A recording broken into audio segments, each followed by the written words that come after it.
The most dangerous thing about Don Silvio Carbone was never his army, his money, or his silence. It was the fact that even when they finally had him cornered, outnumbered, outmaneuvered, and betrayed by his most trusted man, he smiled. And that smile made every man in that room question whether they had actually won at all. This is the story of a man who spent 30 years making sure he was always the last one standing. A man who had buried enemies, bought judges, and built an empire so vast and so quietly powerful that governments had stopped trying to dismantle it and started trying to negotiate with it instead. This is also the story of one night. One room. One handshake that changed everything. And a smile that nobody in that room ever forgot, not because it was warm, but because it meant something none of them understood until it was far too late. Silvio Carbone had not always been a man people feared. There was a time, buried so deep in the past that even he rarely visited it, when he was simply a boy from the narrow streets of Palermo, selling cigarettes outside a church his mother made him attend every Sunday. He had warm brown eyes back then. A laugh that came easily. Hands that had never hurt anyone. By 30, the warmth was gone. By 40, the laugh had become something else entirely, a quiet, controlled thing he deployed like a weapon, never wasted like a feeling. By 56, he was the most powerful man in southern Italy that most of Italy pretended did not exist. He had built his empire the way all great and terrible things are built, slowly, then all at once. First the docks. Then the import route stretching from Marseille to Tripoli. Then the politicians, the judges, the chiefs of police who learned that an envelope delivered quietly on a Thursday was infinitely preferable to the alternative. He never raised his voice. He never needed to. The men around him understood that silence from Don Carbone carried more weight than screaming from anyone else. Newspapers occasionally printed his name beside investigations that quietly disappeared. He sat front row at his granddaughter's school play. He donated generously to 3 orphanages. He was, by every visible measure, a respectable man of considerable means. That carefully constructed invisibility was exactly what they counted on when they built the trap. 3 weeks before the night at the Palazzo Nero, a man named Enzo Ricci came to Silvio with a proposition. Enzo was not a small man, in rank or in build.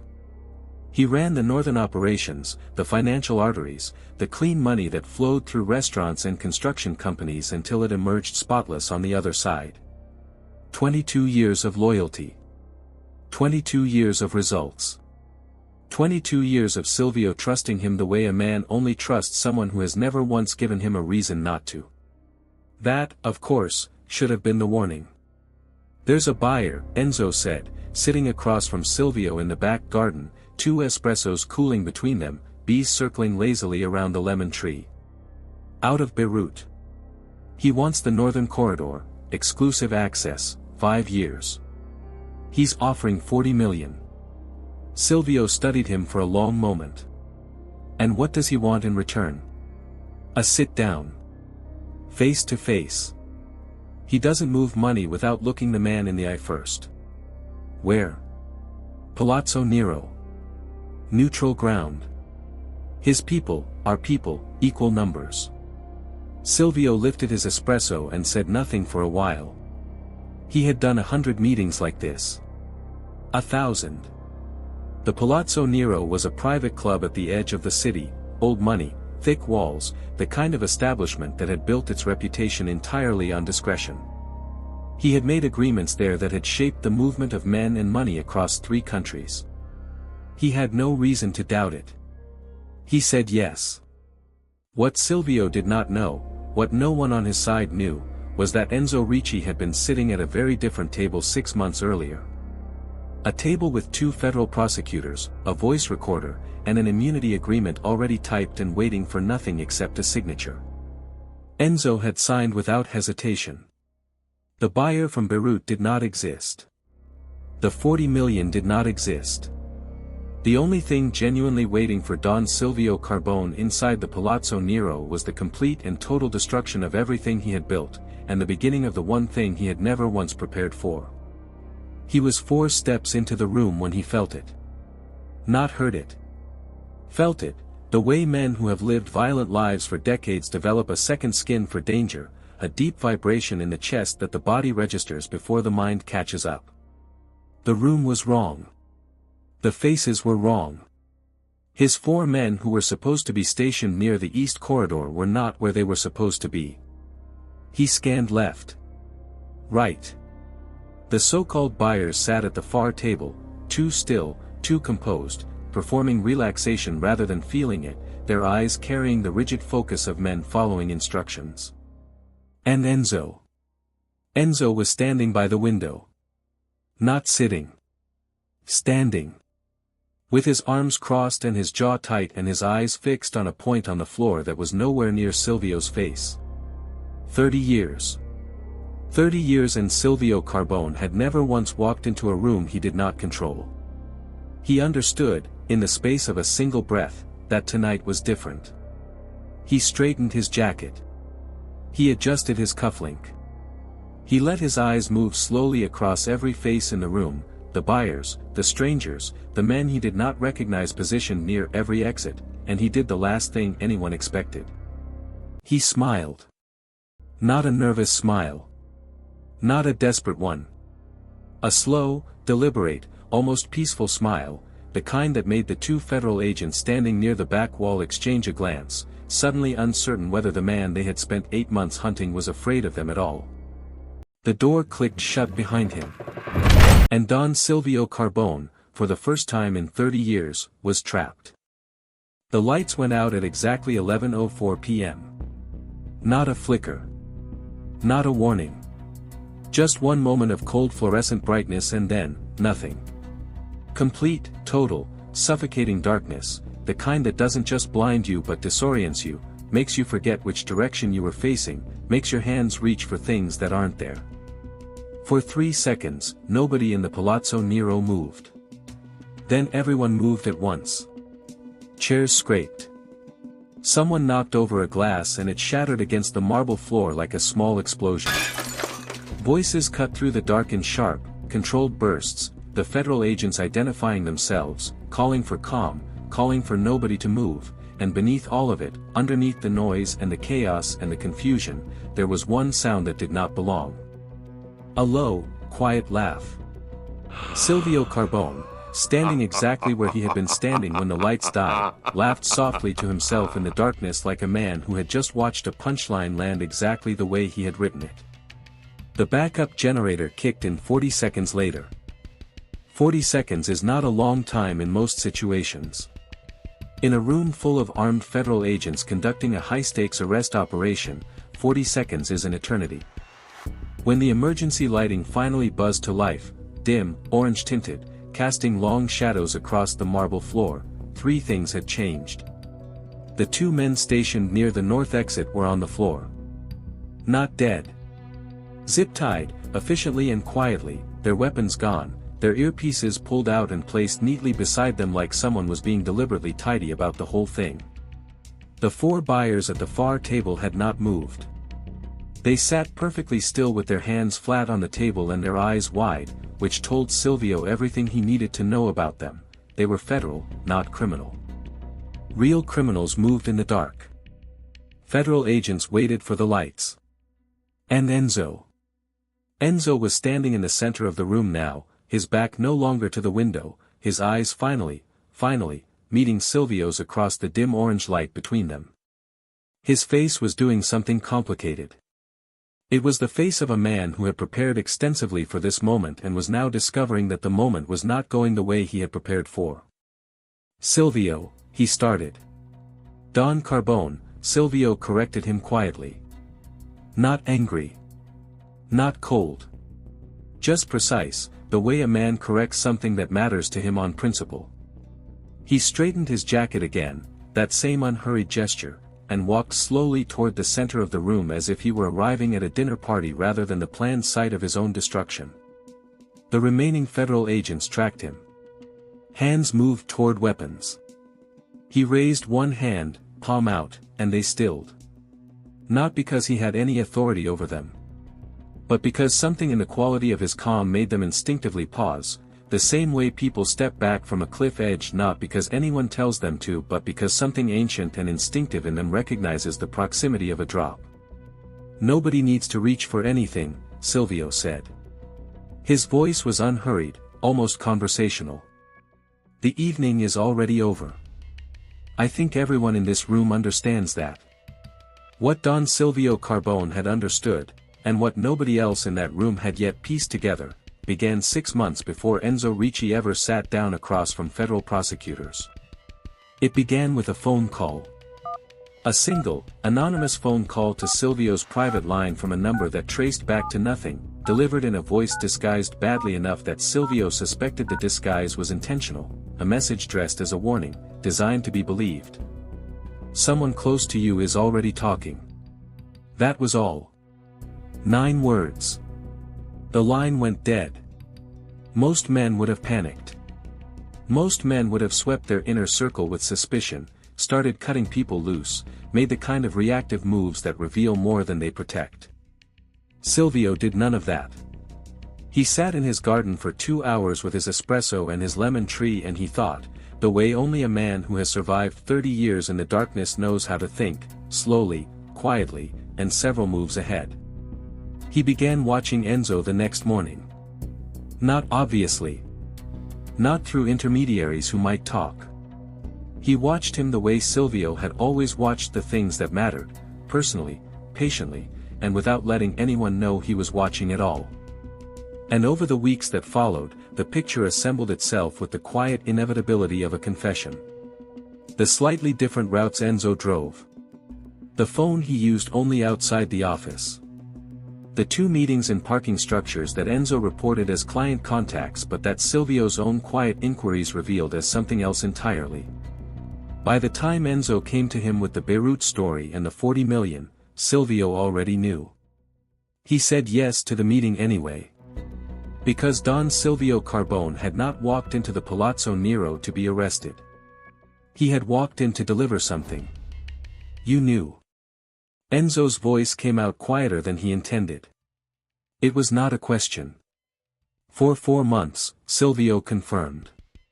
The room had gone very still again. The federal agents held their positions but nobody moved, caught in the strange gravity of what was unfolding between these 2 men, something older and heavier than anything the law had prepared them for. Then why come? Enzo asked. And beneath the question, beneath the tactical confusion of a man whose operation had just tilted sideways, there was something raw. Something almost wounded. 22 years had lived inside that question. Why come if you knew? Why give me the chance to do this to you? Silvio looked at him for a long moment. Really looked at him, the way you look at someone you have known long enough to remember who they were before they became who they are now. Because I needed to see it myself, he said simply. A man deserves to look his betrayer in the eye. Not through a report. Not through someone else's account. Himself. Enzo said nothing. And, Silvio continued, his voice dropping slightly, because I needed to be here when they found what I left for them. Every agent in the room stiffened. What you left? The senior federal agent, a broad-shouldered woman named Inspector Gallo who had worked this case for the better part of a year, stepped forward. What does that mean? What did you leave? Silvio turned to look at her with an expression of almost polite patience. I believe your colleagues on the 4th floor have already found it, he said. Though I imagine it has raised several questions that this operation was not designed to answer. Gallo's earpiece crackled. She pressed a finger to it. Listened. The color shifted in her face. Who, she said slowly, looking back at Silvio with entirely different eyes than she'd had 30 seconds ago, is Marco Vitali. The name landed in the room like a stone dropped into still water. Enzo went pale. Genuinely, visibly pale, the blood leaving his face with the sudden completeness of a man who has just realized that the trap he helped build was never meant to catch the man standing in front of him. It was meant to catch someone else entirely.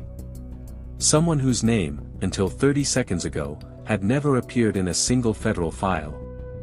Someone who had spent 15 years positioning himself so far above the visible architecture of organized crime that even the people inside it only ever spoke of him in careful, oblique terms: the investor, the architect, the man above the man. Someone that Silvio Carbone, over 4 months of quiet and deliberate preparation, had just handed to them on a silver tray. Silvio smoothed the front of his jacket one final time. "Marco Vitali," he said, "is the reason you will let me walk out of this building tonight." Nobody spoke. The emergency lighting hummed. And somewhere above them, on the 4th floor of the Palazzo Nero, in a room nobody had been told to check, federal agents were standing over a collection of documents, recordings, and evidence so comprehensive and so devastating that it would take them 3 days to fully understand what they were looking at. The arrest they had planned for tonight was suddenly the smallest thing in the room. 41 kilometers away from the Palazzo Nero, in a private residence sitting quietly behind stone walls and mature trees that kept it invisible from the road, a phone rang once. Just once. The man who answered it did not speak. He listened for 11 seconds, ended the call, and set the phone down on the desk in front of him with the careful, deliberate placement of someone who understood that the next few hours required absolute stillness of mind. His name was Marco Vitali. And unlike Don Silvio Carbone, who had spent 30 years building power that occasionally brushed against the visible world, Marco Vitali had spent 15 years ensuring that he did not exist at all. No files. No photographs in any federal database. No former associates who had ever spoken his name to anyone wearing a wire, because the few people who knew his name understood with absolute clarity what speaking it would cost them. Until tonight. Marco Vitali picked up a different phone. Dialed a single number. And when the line connected he said 4 words in a voice so composed it was almost gentle. "Clean the Palazzo Nero."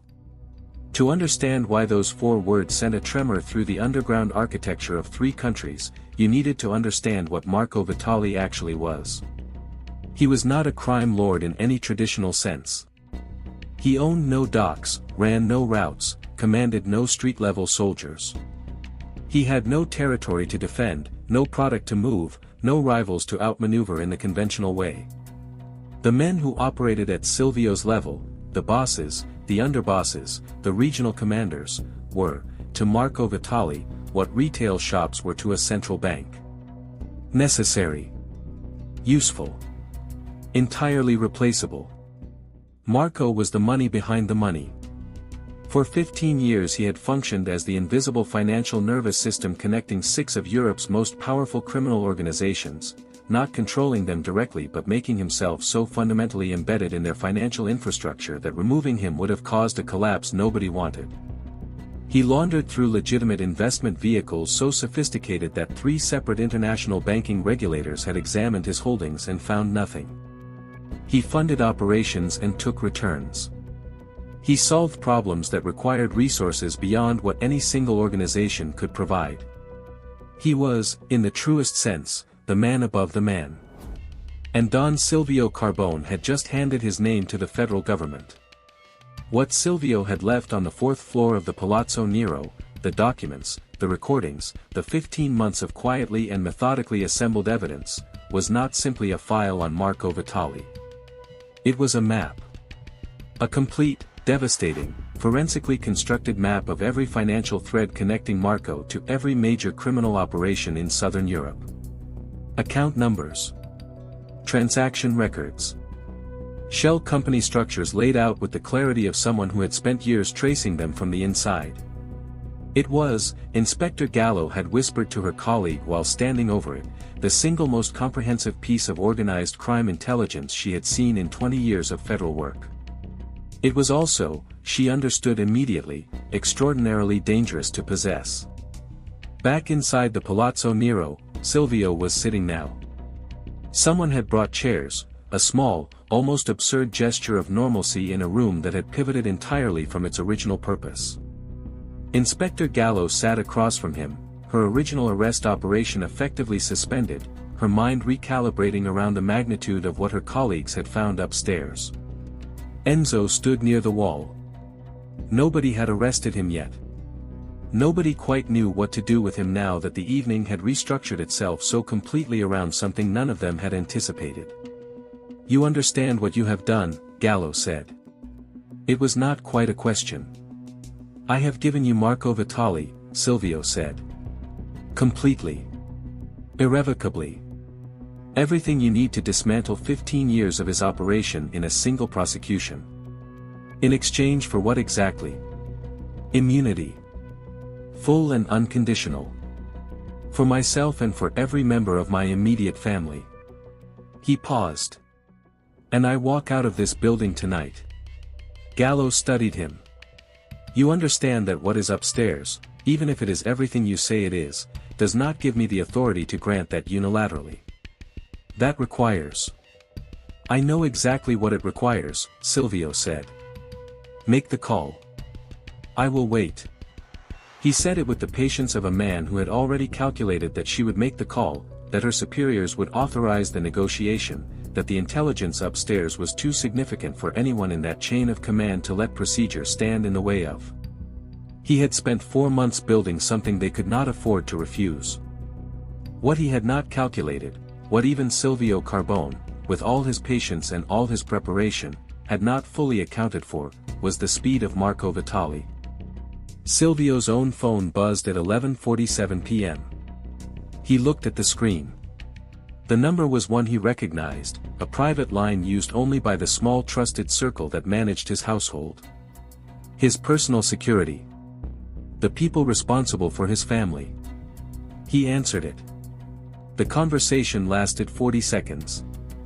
When it ended, he placed the phone face down on the table in front of him and sat very still for a moment, the first moment of genuine stillness he had shown all evening, the first crack in the composed, deliberate surface he had maintained since walking through the door. Gallo watched him. "What is it?" Silvio did not answer immediately. He looked at the table. Then at his hands. Then he looked up at Enzo across the room, and the look was different from anything that had passed between them tonight. It was not cold. It was not calculating. It was the look of a man absorbing pain. "My granddaughter," he said quietly. "Sophia. She is 8 years old. She was taken from my daughter's home 40 minutes ago." The room went very still. "Marco moves quickly," Silvio said, almost to himself. The composure came back, but differently now, not the smooth, controlled calm of a man executing a plan but the harder, tighter composure of a man holding something together through sheer will. "I expected him to make a move. I did not expect him to move before the night was over." Gallo was already on her feet. "We can have units at your daughter's address within." "She is already gone," Silvio said. That call was not a warning. It was a notification. Marco does not warn people. He straightened in his chair. "He is telling me the terms have changed." The second phone arrived at 11:52 p.m. Not a call. A physical phone, a cheap, prepaid device delivered by a man nobody in the Palazzo Nero had seen enter, slipped through a side door that had been locked and was now, inexplicably, unlocked. The man who delivered it was gone before anyone could reach him. He left nothing behind except the phone, placed on the edge of the marble floor near the entrance, and a single folded piece of paper beside it. Gallo picked up the paper. "Read it." Passed it to Silvio without a word.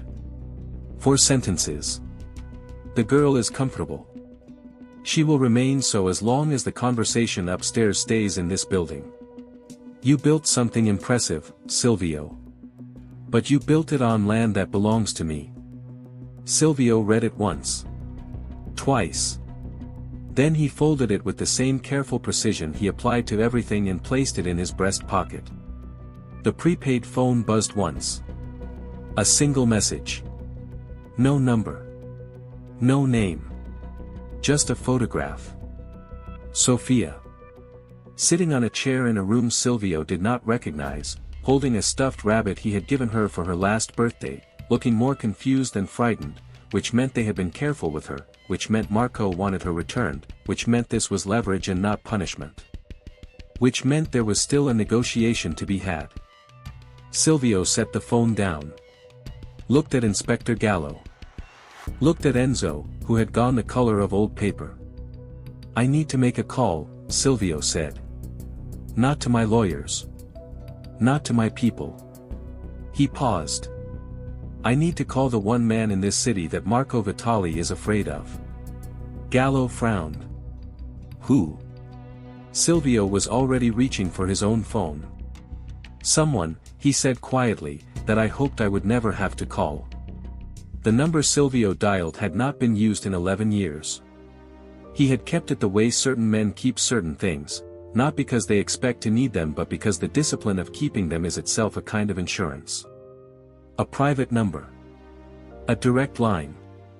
One that belonged to a man who had spent the last decade building a very different kind of life from the one he had lived before, a quieter life, a cleaner one, the kind that required him to keep maximum distance from everything and everyone connected to his past. Including Silvio Carbone. The phone rang 4 times. Silvio counted them the way he counted everything, quietly, precisely, without visible anxiety. On the 5th ring, someone answered. Silence first. Then a voice. Older than Silvio remembered it but carrying the same quality underneath, the same density, the same weight, the kind of voice that had spent decades saying things that mattered and had learned through long experience to waste nothing. "I wondered," the voice said, "how long it would take." "Longer than I would have liked," Silvio replied. "I need 24 hours, Cardinal." The room stopped breathing. Cardinal Domenico Ferrara had not always been a cardinal. Before the vestments, before the Vatican appointments, before the 15 years of visible and genuinely devoted service to the Church that had reconstructed him so completely that most people who encountered him now could not imagine him as anything else, before all of that, Domenico Ferrara had been something considerably more complicated. He had grown up 4 streets from Silvio in Palermo.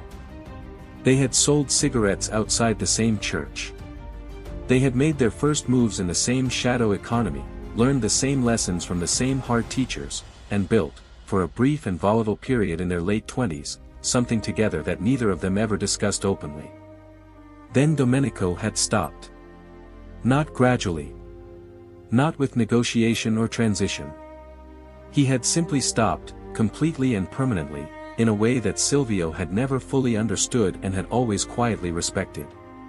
He had walked into a monastery outside Naples for 3 months and walked out the other side as someone different, not performing difference but genuinely altered, the way only men who have looked directly at something terrifying and chosen a different direction can be altered.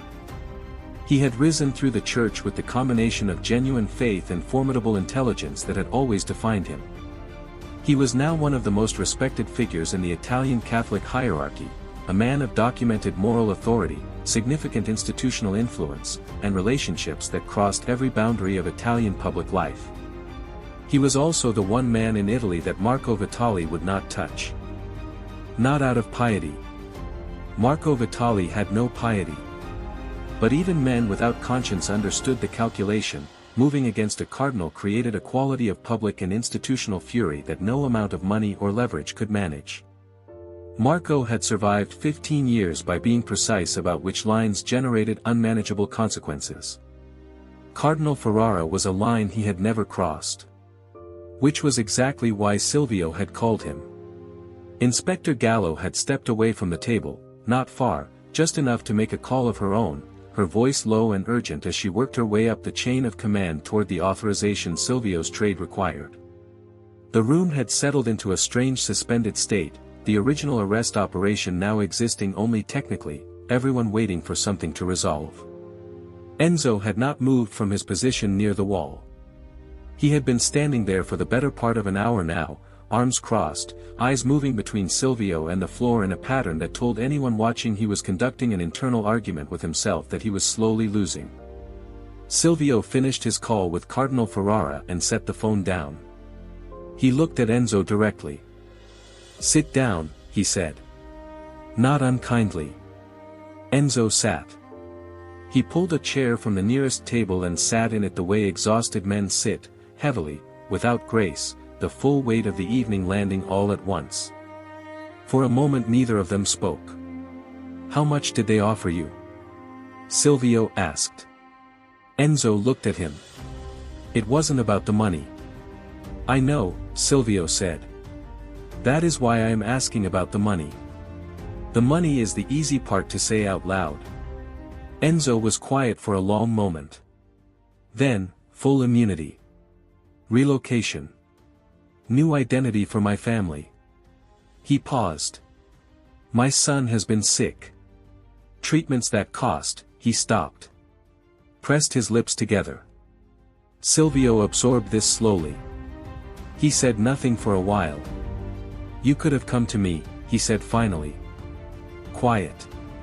Not accusatory. Just a statement of fact that carried more weight than any accusation could have. I know, Enzo said.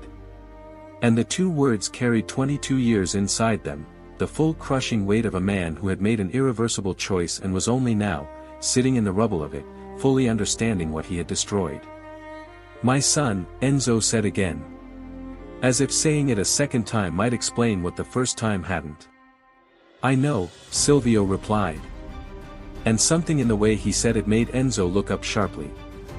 Because it did not sound like the response of a man who had just been told something new. You knew about Marco, Enzo said slowly. You knew about the prosecutors. Did you know about your son's illness? Silvio held his gaze. Yes. Then why didn't you?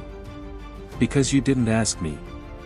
Silvio's voice remained even, but something moved behind his eyes. 22 years, Enzo. In 22 years you never once asked me for anything personal. Not once. I assumed, he paused. I assumed you were a proud man who handled his own. I should have looked closer. The silence between them was of a particular and devastating quality, the silence of two men sitting inside a mistake that ran in both directions. Enzo stood up. He walked across the room to where Inspector Gallo stood with her phone and her chain of command and her suspended arrest operation. She watched him approach with the careful attention of someone who had learned tonight that nothing in this room was going to behave the way she expected. I want to amend my cooperation agreement, Enzo said. She frowned. Amend it how? Everything I gave you on Silvio Carbone, every recorded conversation, every documented meeting, every piece of evidence I provided, I am retracting my testimony on all of it. He held her gaze steadily. I will testify instead on Marco Vitali. Everything I know. Which is considerably more than what is in those files upstairs. Gallo stared at him. You understand what retracting puts you at risk of. I understand perfectly, Enzo said. He did not look back at Silvio when he said it. He did not need to. If this story is hitting different, and something tells me it is, take 2 seconds right now and hit that like button. Share this with someone who needs a great story in their life tonight. And subscribe to the moment it drops. We are just past the halfway point, and I promise you, the best and most unexpected part of this story is still ahead. Cardinal Ferrara arrived at the Palazzo Nero at 1:15 a.m. He came alone, which surprised everyone. No assistant, no driver waiting outside, just a tall, lean man in plain dark clothing, his collar the only indication of what he was, walking through the entrance of a building that had been locked down by federal agents with the unhurried confidence of someone who had never once in his life been told he could not go somewhere. Gallo met him at the door. He looked at her with eyes that were simultaneously warm and completely unreadable and said, I understand there is a child involved. Yes, Gallo said. Then we should move quickly. He looked past her into the room, found Silvio, held his gaze for a moment across the distance between them with an expression that contained more history than any words could have carried. Then he looked back at Gallo. I will need a phone that cannot be traced. And I will need everyone except Don Carbone and yourself to leave this room for 15 minutes. I can't authorize. Inspector. His voice was patient. Absolute. I am going to make a call that will bring that little girl home before sunrise. I am also going to make a call that will ensure Marco Vitali never uses a child as leverage again, not because of any legal consequence, but because of a conversation he is going to have tonight that will remind him there are still boundaries even he cannot afford to cross. He paused. But I cannot do either of those things with an audience. Gallo looked at him for a long moment. Then she turned and cleared the room. When the last agent stepped out and the door closed, Cardinal Ferrara sat down across from Silvio Carbone, 2 boys from Palermo, 4 streets apart, sitting on opposite sides of 50 years of completely different choices, and the Cardinal said something that made Silvio go very still. Something that suggested that Marco Vitali's name being spoken tonight was not the accident any of them had assumed. Something that suggested that Cardinal Ferrara had been waiting for this phone call for a very long time. There is something you need to know about Marco Vitali, the Cardinal said quietly. Something that was kept from you deliberately. Something that changes everything about why he chose Enzo. Why he built the trap the way he did. And why he folded his hands on the table. Why this was never really about you at all. Silvio stared at him. Tell me, he said. There are things men carry for decades without ever setting down. Not because they forget them. Not because the weight becomes comfortable over time. But because the alternative, setting them down, turning around, looking directly at what they have been carrying, requires a courage that even the strongest men find reasons to avoid. Cardinal Ferrara had been carrying something for 23 years. He set it down on the table between them now with the quiet finality of a man who understood that the moment for carrying it had passed and the moment for reckoning with it had arrived whether either of them was ready or not. Marco Vitali's real name, the Cardinal said, is Marco Carbone. The room did not move. Silvio did not move. He sat across from the only man from his past he had ever truly trusted and he let the name travel through him the way a blade travels, cleanly, completely, leaving behind it a stillness that was not peace but the thing that exists just before pain fully arrives. He is your brother's son, Cardinal Ferrara said. He is your nephew, Silvio. Antonio Carbone had been dead for 23 years. He was the part of Silvio's story that Silvio never told, not to his soldiers, not to his lawyers, not to the men who had served him for decades and believed they knew everything worth knowing about him. Antonio was 4 years younger, louder, faster to anger and faster to laugh, a man who had loved Silvio with the uncomplicated ferocity of a younger brother who had grown up watching an older one navigate the world and had decided the best available path was directly behind him. He had followed Silvio into the life. And unlike Silvio, who had developed over years the particular combination of patience and ruthlessness that kept men alive in their world, Antonio had only ever mastered the ruthlessness. The patience had never come. He had made enemies faster than he made alliances, burned bridges that Silvio had spent years carefully constructing, and created problems that Silvio had spent an equal number of years quietly resolving. Until the problem that could not be resolved. 23 years ago Antonio had moved against a man he should not have moved against, a financial operator with connections that ran far deeper than Antonio had understood or bothered to investigate. The response had been swift, disproportionate, and final. Antonio Carbone was dead within a week. Silvio had grieved privately, completely, and then closed the door on it with the discipline he applied to everything that threatened to compromise his functioning. He had made sure Antonio's wife was provided for. He had made sure Antonio's infant son, barely 8 months old when his father died, was raised without want, educated properly, kept at careful distance from the life that had taken his father. He had done all of this through intermediaries, anonymously, the way he did everything that required distance from his own emotions. He had never met the boy. He had never known the boy's mother had taken a different name. Had moved north. Had told her son, as he grew, a version of his father's death that placed the blame not on random violence, not on Antonio's own recklessness, but on one specific decision made by one specific man. She had told him that Silvio Carbone had abandoned his brother. That Silvio had known the threat was coming and had chosen his own survival over Antonio's. That the provision, the money, the education, the anonymous support, was not love but guilt money.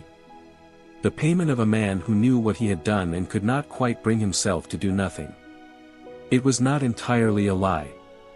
That was what made it devastating. There was enough truth woven through it, enough genuine ambiguity about what Silvio had known and when and what he could have done differently, that the story had taken root in a young man's mind and grown there for 20 years, watered by grief and shaped by a mother's unresolved bitterness, until it had become the entire architecture of his identity. Marco Vitali had not built a criminal empire for money or power. He had built it to destroy Silvio Carbone. Everything, the financial network, the 15 years of careful positioning, the connections and the leverage and the invisible influence, had been constructed as a single elaborate instrument of revenge, aimed with 20 years of patience at one man. And in a devastating, almost incomprehensible irony, he had built it using every instinct, every strategic gift, every quality of patient and precise intelligence that he had inherited directly from the uncle he had never met. He had become, in trying to destroy Silvio Carbone, the most complete version of him that had ever existed. Silvio sat with this for a long time. Cardinal Ferrara did not rush him. He understood that certain pieces of information required space around them, that the mind needed time to restructure itself around a new truth, particularly when that truth reached back 23 years and reframed everything it touched. "How long have you known?" Silvio asked finally. 8 years, the cardinal said. "I found out by accident, a confession I cannot share the details of, but one that made the connection clear. I have been watching Marco since then. Waiting to understand what he intended. Waiting for the moment when telling you would help rather than accelerate what he was building toward. And tonight is that moment. Tonight you have handed the federal government enough to prosecute him. Which means he is cornered. And cornered men with nothing to lose," the cardinal paused. "A cornered man who believes he is acting from justice is the most dangerous thing I know."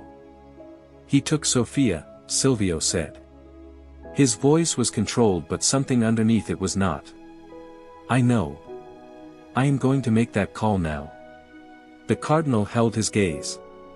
"But Silvio, when Sofia is home and the immediate crisis is managed, you are going to have to make a decision about your nephew that no legal agreement and no federal immunity deal can make for you." The call Cardinal Ferrara made lasted 6 minutes. Silvio did not hear the content of it. The cardinal had moved to the far end of the room, his voice dropping below audible range, and Silvio had not tried to listen. There were moments when a man needed to operate without observation and Silvio recognized them. When the cardinal returned to the table his expression had shifted, not relaxed, but resolved. The expression of a man who has said what needed saying and placed the outcome in the hands of something larger than himself. "She will be returned to your daughter's home within the hour," he said. "Unharmed. She will remember being driven somewhere in a car, given warm food, and shown cartoons on a tablet. They were careful with her." Silvio closed his eyes briefly. Just briefly. When he opened them they were harder than before. Not with anger. With the specific quality of resolution that forms in men who have just felt something deeply and immediately converted it into purpose. "The men who took her," he said quietly. "Silvio. I am not going to do anything tonight," Silvio said. "I am simply noting them." The cardinal studied him. "Your immunity agreement covers the past," Silvio said. "Tonight is the present." It was the most dangerous sentence he had spoken all evening. Not because of what it promised but because of how calmly he said it, the way a man states a fact rather than makes a threat, the way someone describes the weather rather than expresses an intention. Inspector Gallo, who had returned to the room midway through this exchange, made a note she did not put in any official record. At 2:30 a.m. Silvio's phone rang again. Not the prepaid phone. His own. The private line that only a handful of people possessed. He looked at the screen. A name he recognized, one of his most senior men. A man named Augusto who had been with him for 18 years and who communicated by phone only when the matter could not wait and could not be delivered by anyone else.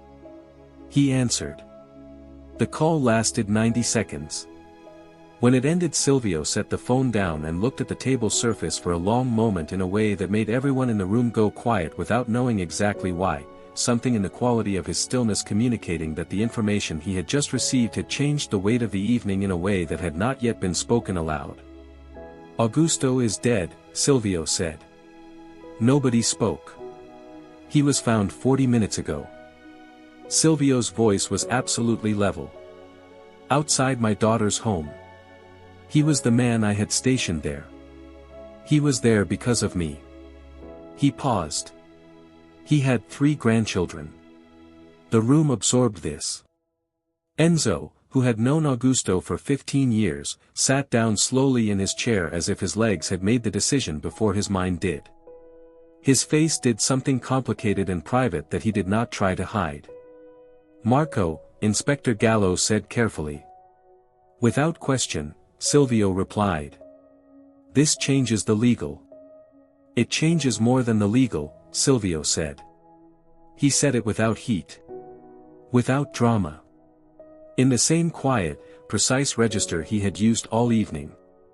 But something had shifted underneath the composure now, something fundamental, tectonic, the way the ground shifts before anyone on the surface feels it. He had walked into the Palazzo Nero tonight prepared to trade his empire for his freedom. Prepared to hand Marco Vitali to the federal government and walk away from 30 years of power with his family intact and his life his own again. Augusto had not been part of that calculation. Augusto, who had 3 grandchildren and 18 years of loyalty and who had died outside Silvio's daughter's home because he had been stationed there to protect a little girl, Augusto had changed something in the precise, careful architecture of Silvio's plan that no federal immunity agreement could address. The trade was still on the table. But Silvio Carbone was no longer entirely sure he was the same man who had agreed to it. At 3:10 a.m. the prepaid phone buzzed one final time. Not a photograph this time. Not a 4-sentence note. A voice message, 40 seconds long, the voice unaltered, no disguise, no filter. For the first time all evening Marco Vitali spoke in his own voice directly to his uncle across the distance between them. Silvio listened to it once. Twice. Then he placed the phone face up on the table so that Inspector Gallo and Cardinal Ferrara could both hear it clearly as he played it a third time. The voice was younger than Silvio had imagined. Steadier. It carried none of the heat or desperation of a man whose operation was collapsing around him. It carried instead something far more unsettling, the quality of someone who had thought about this moment for a very long time and had arrived at it feeling, above everything else, calm. "I know you are sitting with a federal inspector and a cardinal right now. I know about the files upstairs. I know about the immunity agreement. I know about Enzo." A pause. "I know everything, Uncle. I always have. Because I learned from you." Another pause. Longer. Augusto was a message. Not a threat, a message. "I need you to understand that what happens next is not something the cardinal can prevent with a phone call or the inspector can prevent with a legal agreement. What happens next is between you and me. It has always been between you and me." The final pause was the longest. "Come and meet your nephew, Uncle Silvio. Alone. I will send the address. And bring nothing except the answer to one question that I have been waiting 23 years to ask you. Did you know they were coming for my father?" The message ended. The room was completely silent. Silvio stared at the phone for a long time. Then he looked at Cardinal Ferrara, who was already looking back at him with the expression of a man who had known this moment was coming and had been dreading it for 8 years. Then Silvio looked at Inspector Gallo. "I need to go somewhere," he said. "Absolutely not," she replied immediately. "Inspector."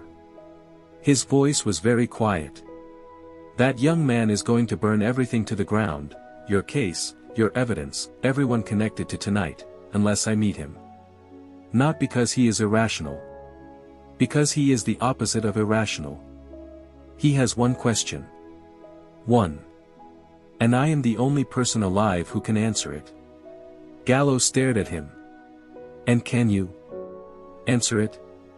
Silvio was silent for a moment that lasted longer than any moment had lasted all night. He left at 3:47 a.m. No escort. No wire. No weapon.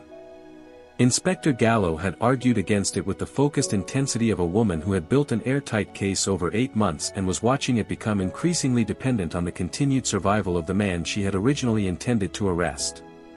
Cardinal Ferrara had argued against it with something quieter and more personal, the specific anxiety of a man who understood both parties in the meeting that was about to happen and knew that truth, when it finally arrived after 23 years of absence, did not always land the way anyone hoped.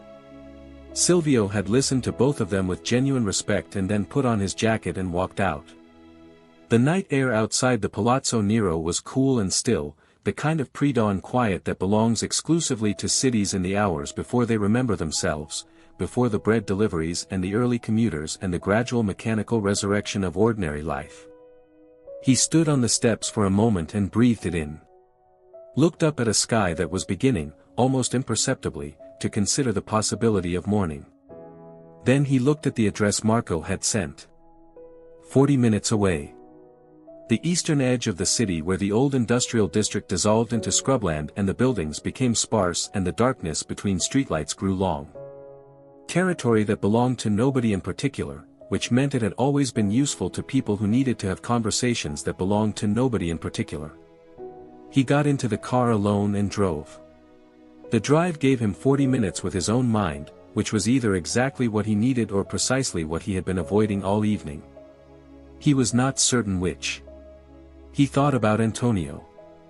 This was not unusual. He thought about his brother with a regularity that he had never disclosed to anyone, a persistent low-frequency presence in his interior life that had never fully quieted in 23 years. But tonight the thinking was different. Tonight it had a shape and a destination it had never had before, because tonight for the first time there was someone on the other end of it. Someone who had also been thinking about Antonio for 23 years, from a completely different angle, carrying a completely different version of the same story. Had he known they were coming for Antonio?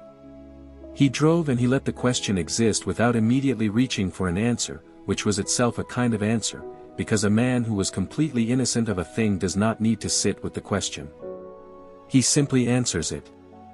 The sitting with it, the letting it breathe, the careful approach to it from a distance, that was the behavior of a man navigating something more complicated than innocence.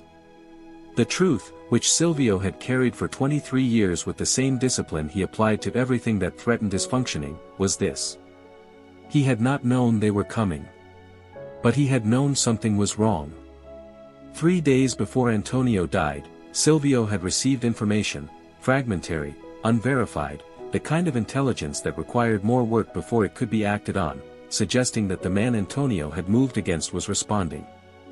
The nature of the response was unclear. The timeline was unclear. The specific target was unclear. Silvio had begun making inquiries. He had not warned Antonio. Not because he did not care. Not because he had calculated his brother's life against his own survival and made a cold choice. But because warning Antonio, impulsive, hot-tempered, faster to react than to think, would have accelerated exactly what Silvio was trying to prevent. Antonio warned was Antonio armed and moving, which was Antonio making the situation dramatically worse before Silvio had enough information to make it better. He had been trying to protect his brother by not telling him. His brother had died in the 3 days it took Silvio to gather enough information to act. This was the thing he had carried. Not guilt exactly, because the intention had been right and the information had been incomplete and the outcome, however devastating, had not been the result of a choice he could clearly have made differently. But something adjacent to guilt. Something that lived in the same neighborhood. The specific and unresolvable weight of a man who had tried to protect someone and failed, and who would never know with complete certainty whether a different decision might have produced a different outcome. He had never told anyone this. Not Cardinal Ferrara. Not the men who served him. Not his daughter, who had been a child when her uncle died and had grown up knowing only that death was an occupational reality of the world her father inhabited. He had carried it alone for 23 years. And now he was driving through a pre-dawn city to tell it to the one person who had the most right to hear it and the most capacity to be destroyed by it. The address was a disused warehouse on the eastern edge of the industrial district, a large, high-ceilinged space that had once processed something mechanical and now processed nothing except silence and shadows.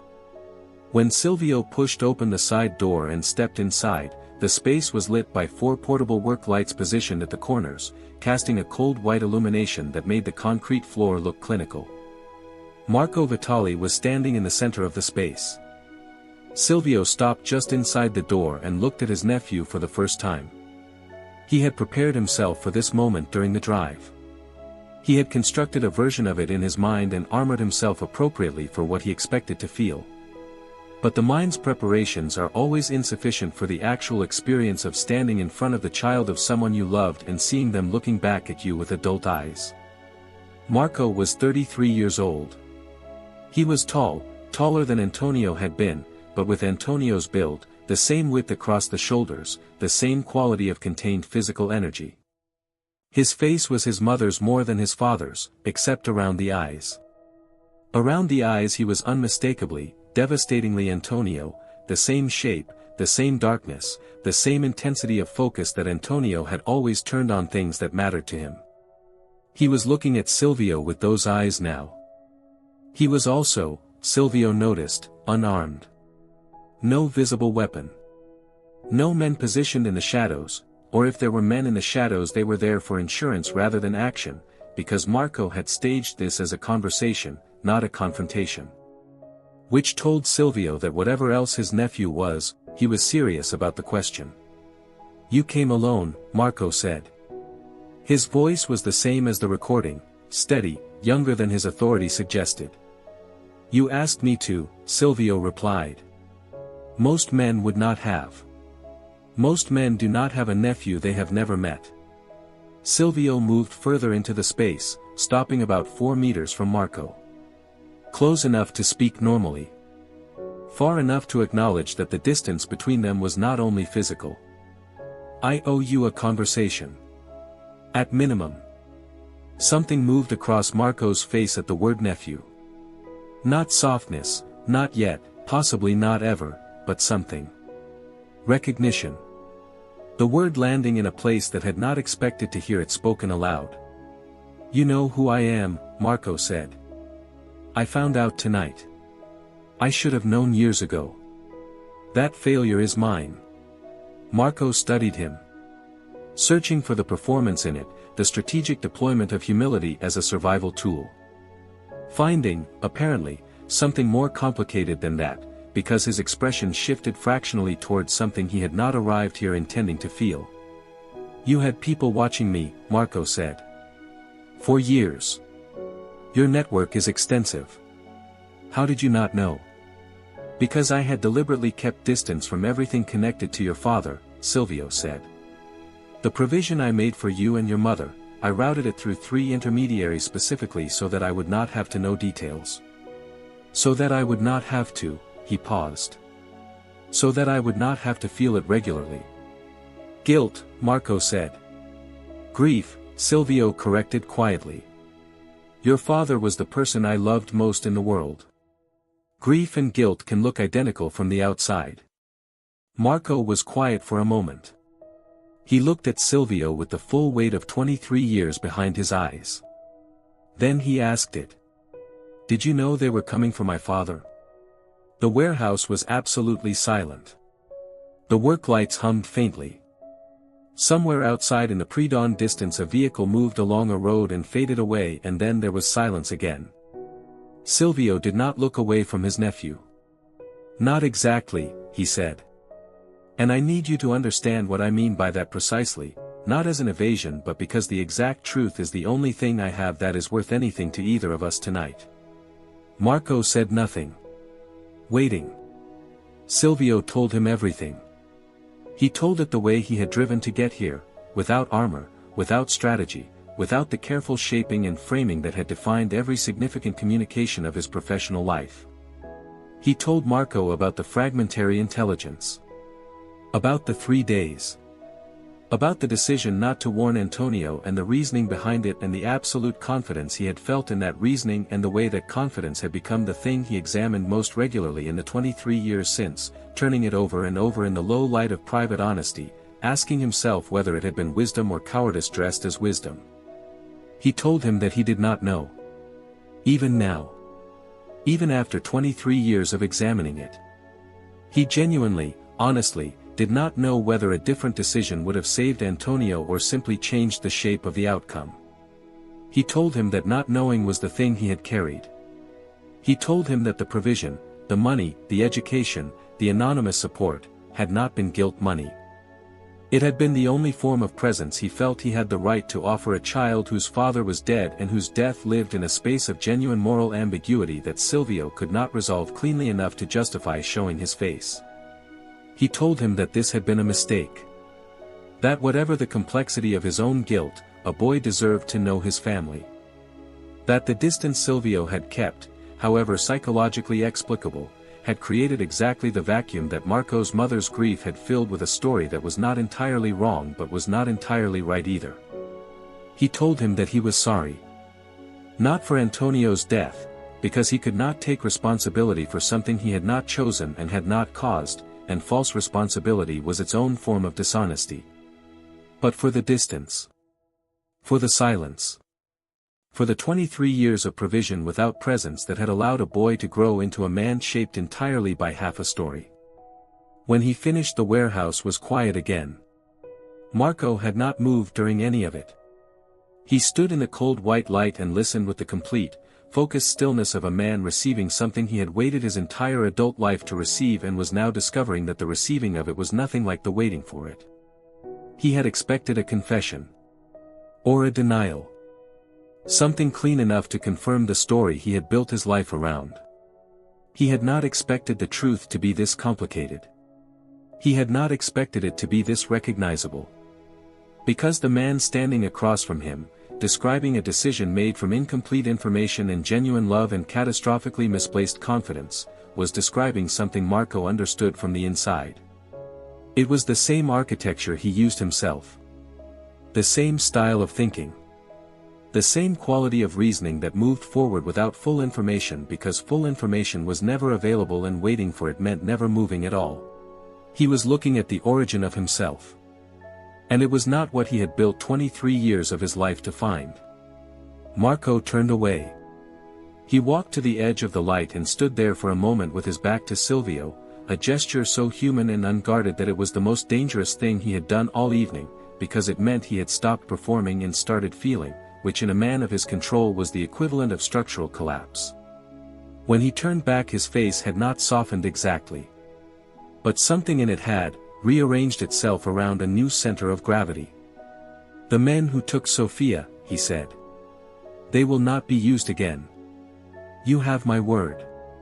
Silvio absorbed this. And Augusto? A pause. I did not order Augusto. Silvio went very still. Then who? Someone who works for me making a decision I did not authorize. Marco's jaw tightened. It will be addressed. I want his name. You will have it. They looked at each other across 4 meters of concrete floor and 23 years of everything that had not been said between them and was now, irreversibly, said. What happens now, Marco said, with the files upstairs? That depends, Silvio said carefully, on what you are willing to do. I am not going to prison. I am not asking you to. Silvio paused. But the man who ordered Augusto, and every man connected to Sofia's abduction, I need them. Completely. Without condition. Marco studied him for a long moment. And in return? In return, Silvio said, I will tell Inspector Gallo that the files upstairs are incomplete. That the most important information, the information that leads to the people above even you, requires a source she does not currently have access to. He held Marco's gaze. A source who would need to come involuntarily. Under specific conditions. With specific guarantees. Marco was very quiet. You are offering to negotiate my surrender, he said. I am offering, Silvio said carefully, to negotiate your future.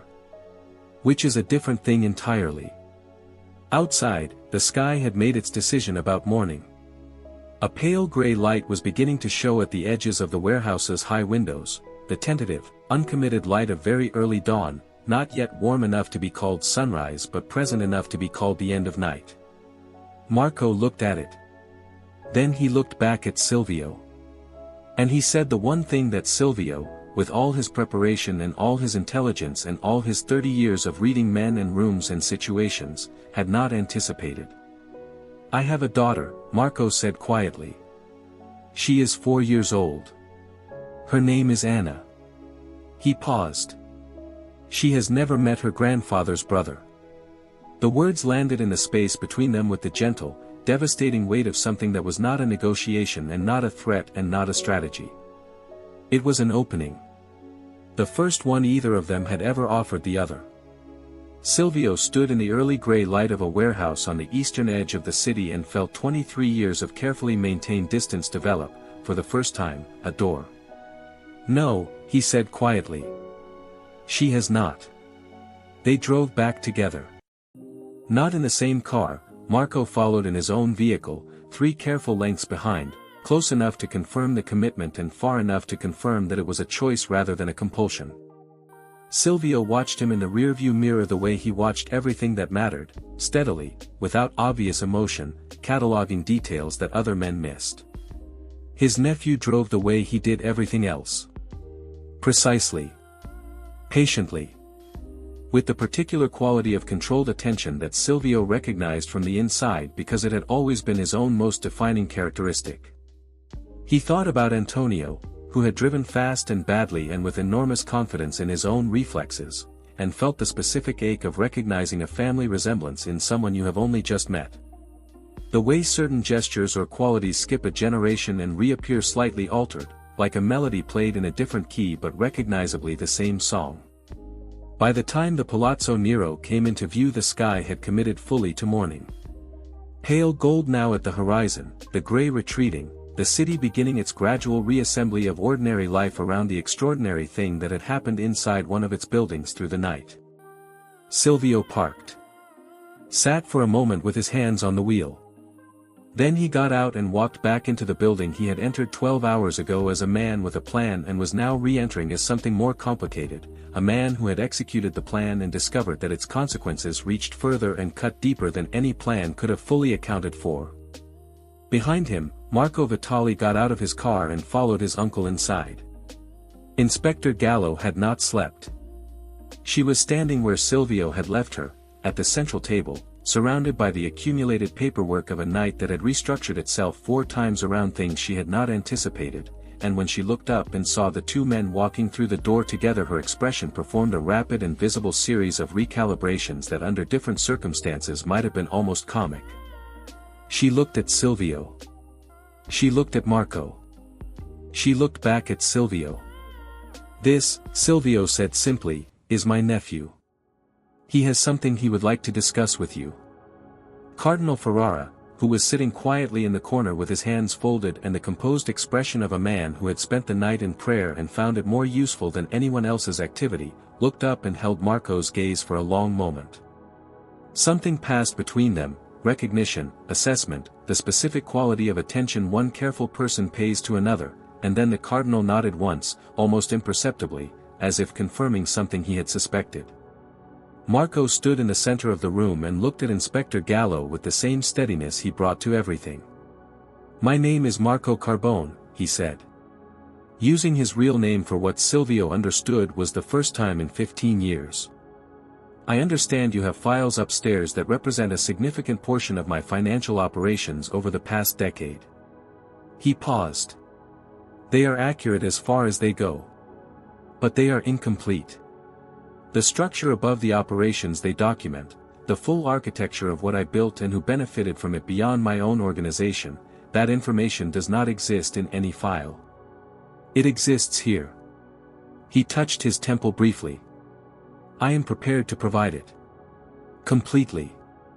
In exchange for terms I believe you have the authority to negotiate. Gallo stared at him for a moment with the expression of someone recalculating the total value of everything on the table and arriving at a number considerably larger than the one they started with. Then she pulled out a chair. "Sit down," she said. "Both of you." The negotiation lasted 4 hours. Silvio sat to one side and said very little. This was Marco's negotiation, Marco's terms, Marco's future being constructed in real time across a table in a building that had been intended to end both their futures entirely differently. He watched his nephew work and felt something he had not expected to feel, a quiet, almost involuntary pride that he had no technical right to and which he suspected said more about the nature of family than any decision either of them had made. Marco negotiated with the precision of a man who had spent 15 years operating at the intersection of finance and power and had developed an extremely clear understanding of what he possessed, what they wanted, and where the leverage lived. He was not aggressive. He was not theatrical. He simply knew exactly what he had and exactly what it was worth and declined to accept less. By the time the framework of the agreement was in place, the sun was fully up. Coffee had appeared from somewhere. The room had acquired the specific exhausted intimacy of people who have been through something together that none of them will ever be able to fully explain to anyone who was not present. The terms Marco secured were not immunity, that was never on the table and he had not asked for it.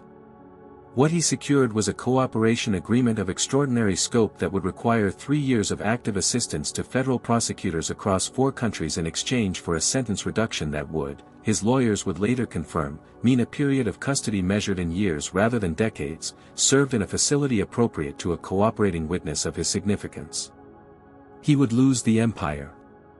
He would lose the money, most of it, subject to negotiation and asset recovery processes that would occupy lawyers for years.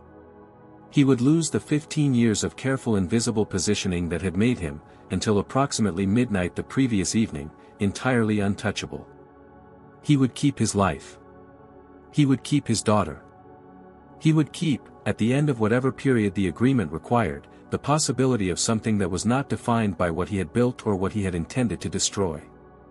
When the framework was initialed and the formal documentation was sent to be prepared, Marco sat back in his chair and looked at the ceiling for a moment with the expression of a man setting down something very heavy and discovering that his arms, after so long carrying it, do not immediately know what to do with themselves. Then he looked at Silvio. "The name you asked for," Marco said quietly. "The man who ordered Augusto."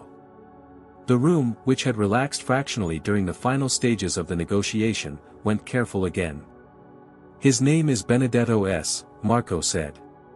"He is not one of my soldiers. He was never formally part of my organization." He paused, and something shifted in his expression, a tightening, a quality of controlled anger that was the first genuine emotion he had shown all morning. "He used my operation as cover. Has been doing so for 3 years without my full knowledge. He made the decision to move against Augusto independently, an unauthorized escalation that he calculated I would accept because it served the knight's objectives." "He calculated wrong," Silvio said. Significantly, Marco replied. "His location and complete operational details will be provided to Inspector Gallo within the hour." He held Silvio's gaze. "This is not a courtesy. This is because a man who acts without authorization inside a structure I am responsible for is a liability I do not protect.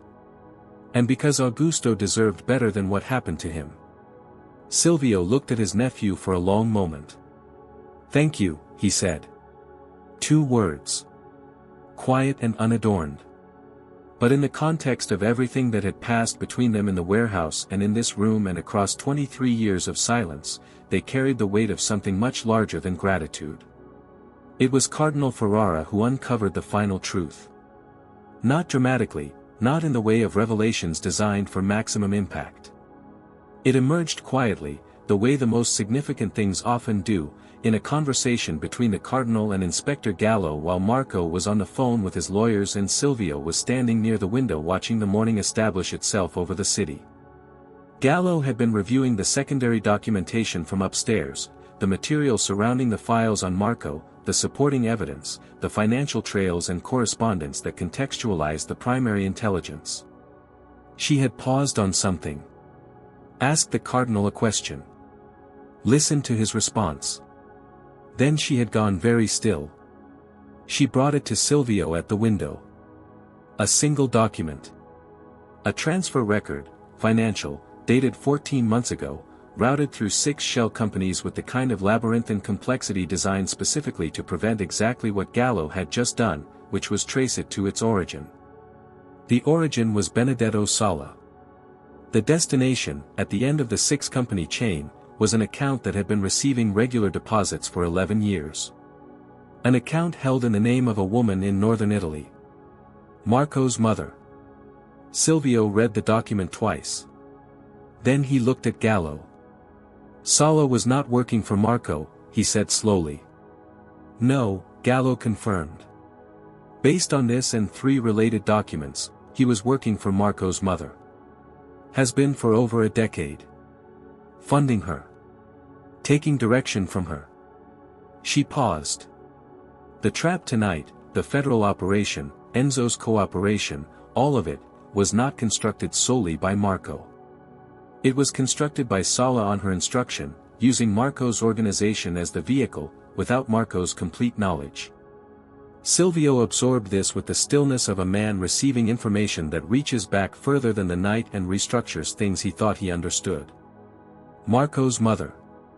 The woman who had told her son a half-true story of his father's death for 20 years. Who had shaped a boy's grief into a weapon and aimed it at Silvio Carbone with 20 years of patient, deliberate intention. She had not simply told Marco a story. She had been engineering the ending for over a decade. Using her own son as the instrument. Allowing him to believe his revenge was his own construction, his own agency, his own justice, while she funded and directed the operational architecture of it through a man Marco had never fully trusted and had now handed to federal authorities.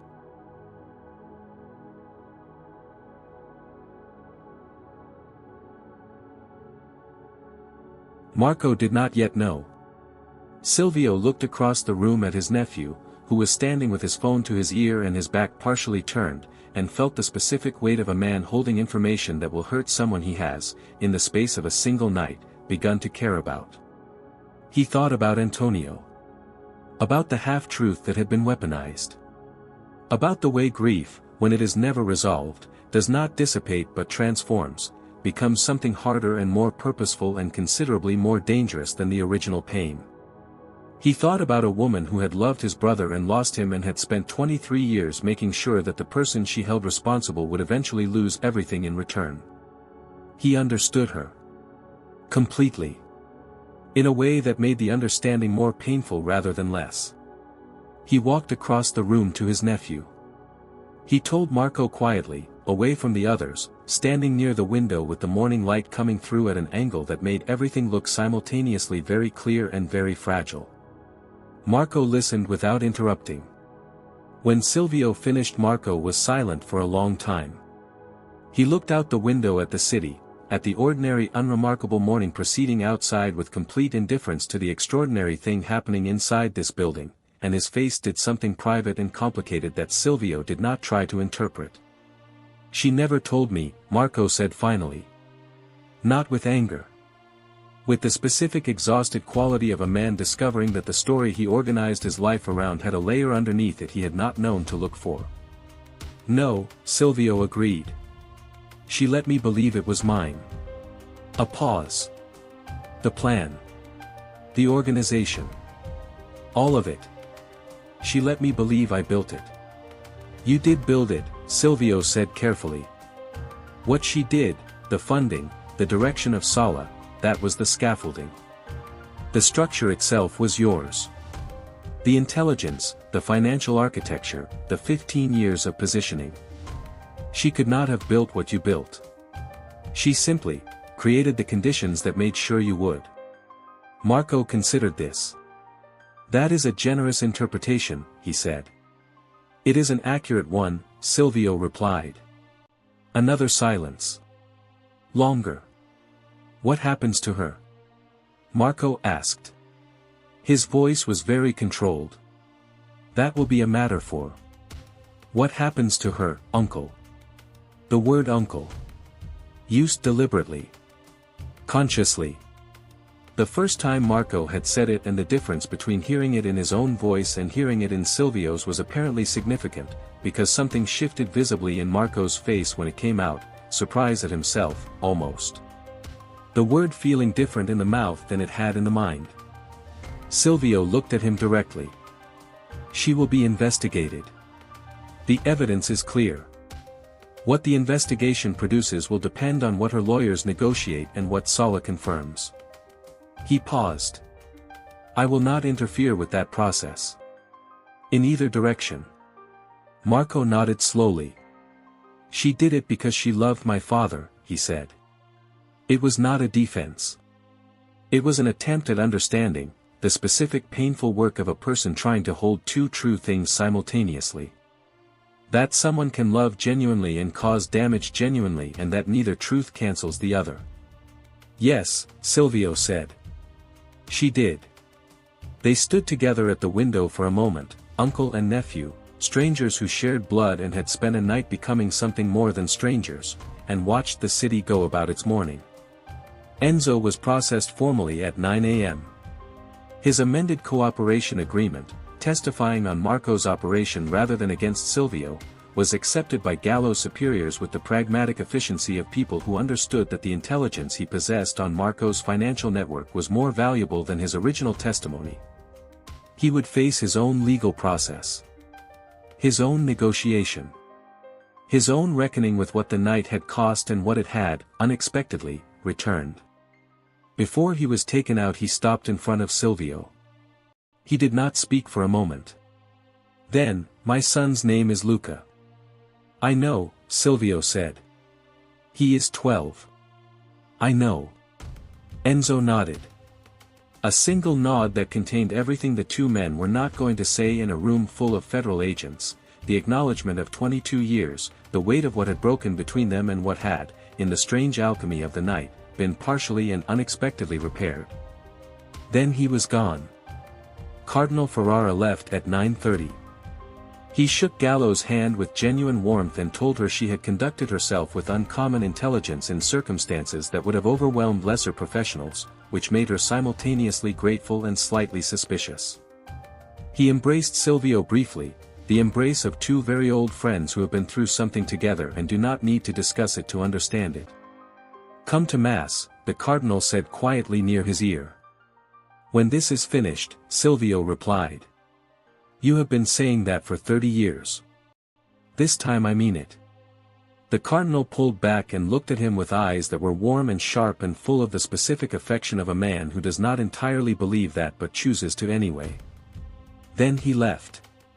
At 10:15 a.m. Inspector Gallo told Silvio Carbone that his immunity agreement had been formally authorized at the highest available level. Full and unconditional. For himself and for every member of his immediate family. Effective immediately.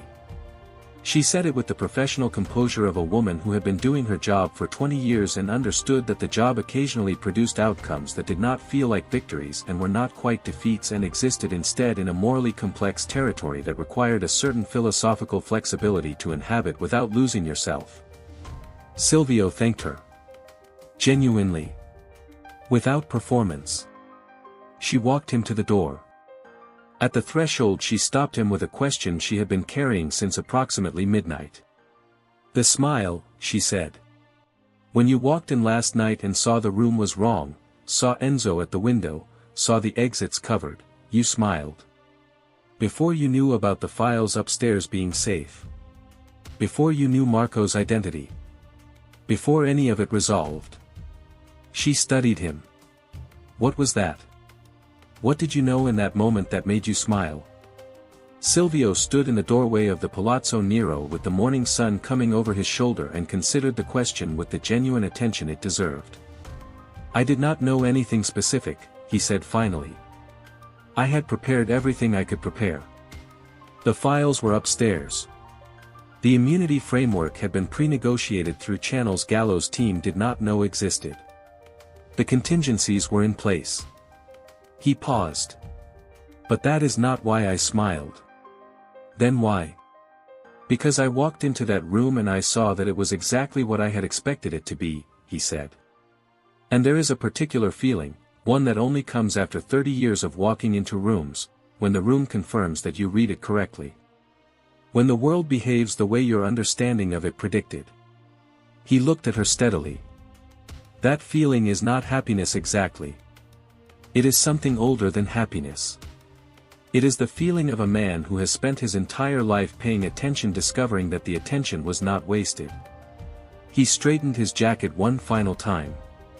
It is also, he added quietly, the feeling of a man who is about to do the most difficult thing he has ever done and has just realized he is ready. He stepped out into the morning. The door did not close immediately behind him. Gallo stood in it for a moment, watching him walk toward his car with the same unhurried precision he had brought to every movement of the previous 12 hours. She thought about 30 years. About empires built in darkness. About a little girl named Sofia and a little girl named Anna and two boys from Palermo selling cigarettes outside a church. She thought about the smile. Then she closed the door. Don Silvio Carbone drove directly from the Palazzo Nero to his daughter's home. Sofia was there, returned as promised, slightly confused, entirely unharmed, clutching her stuffed rabbit and full of questions about why she had been taken on an adventure in the middle of the night by people she did not know. His daughter held him at the door for a long moment without speaking, the way people hold each other when they have been frightened and the frightening thing has passed and the body needs to confirm what the mind already knows. He stayed for 2 hours. He played with Sofia on the living room floor. He drank coffee with his daughter.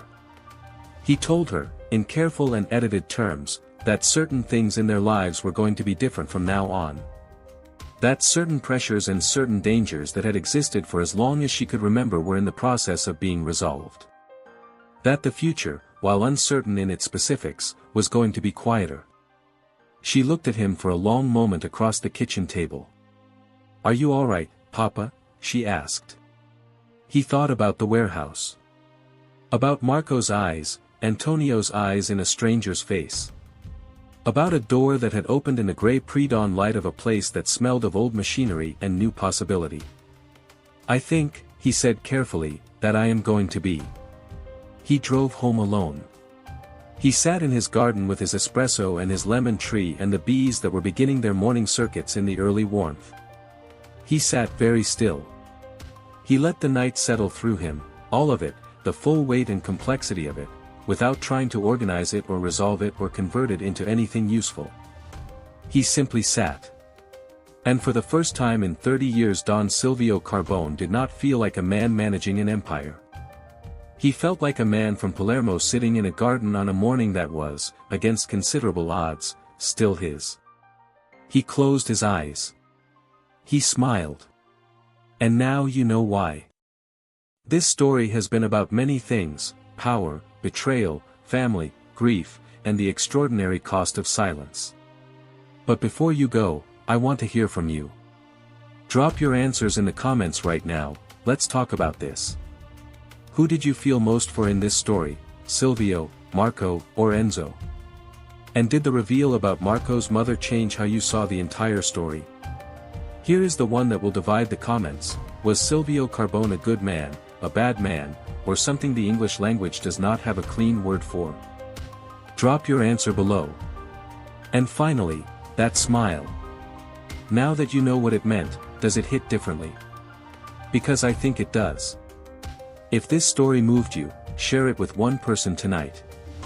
Like this video so more people find it. And subscribe, because this was just the beginning. There are more stories where this one came from, and I promise you, none of them will waste your time. Thank you for staying until the end. It means more than you know.